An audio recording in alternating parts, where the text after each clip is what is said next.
Hamba-Mu merindukan rahmat kasih sayang-Mu dan jua. Bismillahirrahmanirrahim. Assalamualaikum warahmatullahi wabarakatuh. Alhamdulillahilladzi nahmaduhu wa nasta'inuhu wa nastaghfiruhu wa nastahdihi wa na'udzu billahi min sururi anfusina wa min sayyiati a'malina may yahdihillahu fala mudilla lahu wa may yudlilhu fala hadiya lahu. Ashhadu an la ilaha illallah wahdahu la syarika lahu wa ashhadu anna Muhammadan 'abduhu wa rasuluhu alladzi la nabiyya ba'dahu. Allahumma fasalli wa sallim ala habibina wa syafi'ina wa maulana Muhammadin wa ala alihi wa ashabihi wa tabi'in wa man tabi'ahum bi ihsanin ila yaumiddin, amma ba'd. Faqad qala Allah ta'ala fi kitabihil karim, a'udzu billahi as-samil 'alim minasy syaithanir rajim. Fala wa rabbika la yu'minuna hatta yuhakkimuka fima shajara bainahum thumma la yajidu fi anfusihim harajan mimma qadaita wa yusallimu taslima. Ma'asyiral muslimin, sidang pemirsa sekalian budiman, mudah-mudahan Allah Subhanahu wa taala senantiasa mencurahkan bimbingan, rahmat dan kasih sayang serta kemuliaan kepada kita semua insyaallah. Kesempatan ini kita pergunakan untuk kita sharing bersama-sama, melanjutkan serial kita tentang serial Haqiqah Sufiyah. Di mana pada seri yang lalu kita membahas tentang bagaimana Al-Quran Al-Karim diturunkan oleh Allah SWT kepada Jibril AS. Allah yang maha mulia turun kepada malaikat yang mulia, yang termulia di antara seluruh para malaikat. Dan kemudian juga diturunkan kepada baginda Rasulullah SAW, manusia yang termulia di antara seluruh manusia sejak zaman Nabi Adam AS sehingga nanti akhir zaman. Sehingga dengan demikian tuntunannya adalah tuntunan yang paripurna, tuntunan yang sempurna. Dan pada kesempatan ini kita memohon izin kepada Allah SWT untuk melanjutkan kajian pada serial yang ke-8, di mana kita lanjutkan bahwa dengan Al-Quranul Karim yang sedemikian datang daripada Allah Subhanahu wa taala yang menciptakan alam semesta. Allah Subhanahu wa taala yang menciptakan bumi, Allah Subhanahu wa taala yang menciptakan seluruh makhluk, termasuk yang ada di bumi pada intinya di mana kita berada. Maka sudah barang tentu ketentuan Allah, ajaran Allah, aturan Allah adalah yang paling sesuai. Oleh karena itu dengan demikian Al-Quranul Karim dan contoh baginda Rasulullah sallallahu alaihi wasallam adalah ajaran yang paling natural, paling alamiah, paling membumi, dan juga paling manusiawi. Karena Al-Quranul Karim ini bukan hanya diturunkan hanya untuk kepada umat Islam saja, tapi seluruh manusia. Sebagaimana Allah SWT berfirman, Syahrul Ramadan alladzi unzila fihi al-Quran hudan lin-nasi wa bayyinatin minal huda wal furqan. Di bulan Ramadan Allah Subhanahu wa taala menurunkan unzila fihi al-Quran, menurunkan Allah SWT menurunkan Al-Quran Al-Karim di dalam bulan itu. Hudan linnas, sebagai petunjuk bagi manusia, bukan hudan lil muslimin tapi hudan linnas.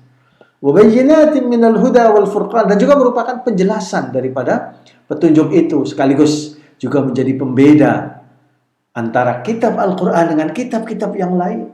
Pembeda dari segi isinya, pembeda dari segi kebenaran mutlaknya, pembeda dari segi kandungannya, pembeda dari segi dimensi-dimensi yang menjadi ruang lingkupnya.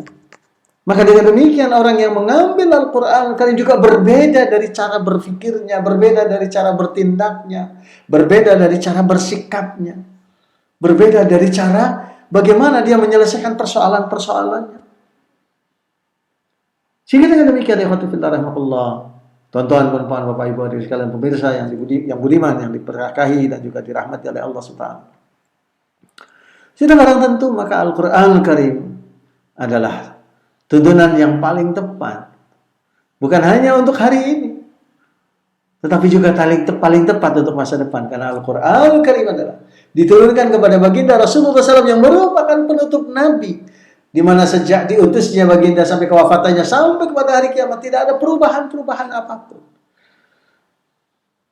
Kesemuanya itu adalah merupakan satu fasa dalam kehidupan manusia setelah fasa-fasa para nabi dan rasul yang sebelumnya.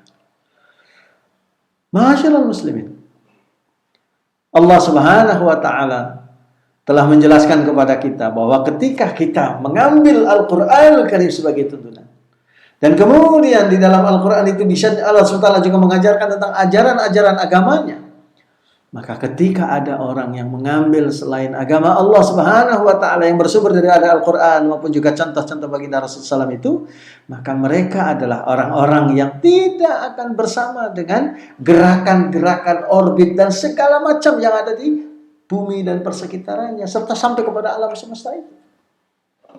Allah Subhanahu wa taala berfirman, "A'udzu billahi as-samil 'alim minasyaitonir rajim. Afa ghaira dinillahi yabghun wa lahu aslama man fis samawati wal ardi man fis samawati wal ardi taw'an wa karhan wa ilaihi yurja'un." Apakah selain agama Allah yang mereka ambil?